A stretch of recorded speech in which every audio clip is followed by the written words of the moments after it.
Roedd bob amser yn dilyn yr arweinwyr yn ein brwydr. Bob amser yn dilyn y bobl hyn yn yr ymdrech hon. Ac yn gwerthfawrogi ein diwylliant Guarani bob amser. Fe wna i ddweud ychydig wrthych am ein pentref. Mae'r pentref wedi bodoli ers 9 mlynedd. Mae ganddi arwynebedd o 93 hectar. Mae gennym argeiau yma ac rydym yn magu pysgod. Mae yna hefyd lawer o anifeiliaid bach yn y goedwig. Mae yna lawer o fonciod, llawer o adar. Weithiau, gallai tyfu soi a chynhyrchion bwyd eraill mewn ffyrdd sy'n niweidiol i'r bobl sy'n byw ger llaw, i'r amgylchedd lleol ac i'r blaned gyfan.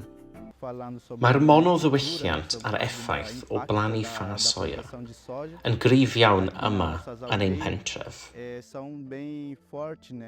Oherwydd does gan ein pentref ddim amddiffyniad. Mae'r blanhigfa ffa soia ar yr ochr honno ac mae'r pentref ar yr ochr arall. Felly, does dim amddiffyniad ger y pentref. A lle mae tŷ, y mae planhigfa yn barod. Mae hyn yn creu llawer o broblemau i ni. Mae'n gymleth iawn. Mae nhw'n lledaenu llawer o wenwyn, gwahanol fathau o wenwyn. Erbyn hyn, dydy hi ddim yn dda i ni.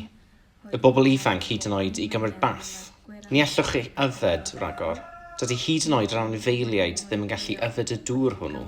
Os ydynt yn yfed y dŵr hwn, mae'r dŵr halogedig yn lladd yr anifeiliaid hyn, ac mae'r plant yn mynd yn sal, gyda phoen stymog, gyda phoen yn y frest. Oherwydd hyn, rydym yn colli llawer o anifeiliaid.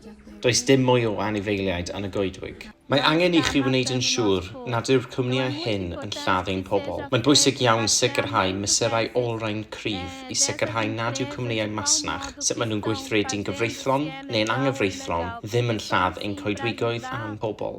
Pobl frodorol, fel y Guarani, yw gwarcheidwaid gorau coedwigoedd trefannol. Mae coedwigoedd trefannol yn hanfodol i oeri'n planed. Mae'r pethau rydyn ni'n eu prynu yng Nghymru yn cael effaith fawr ar y ddau. Felly, mae angen i ni sicrhau ein bod ni'n dim datgorwigo.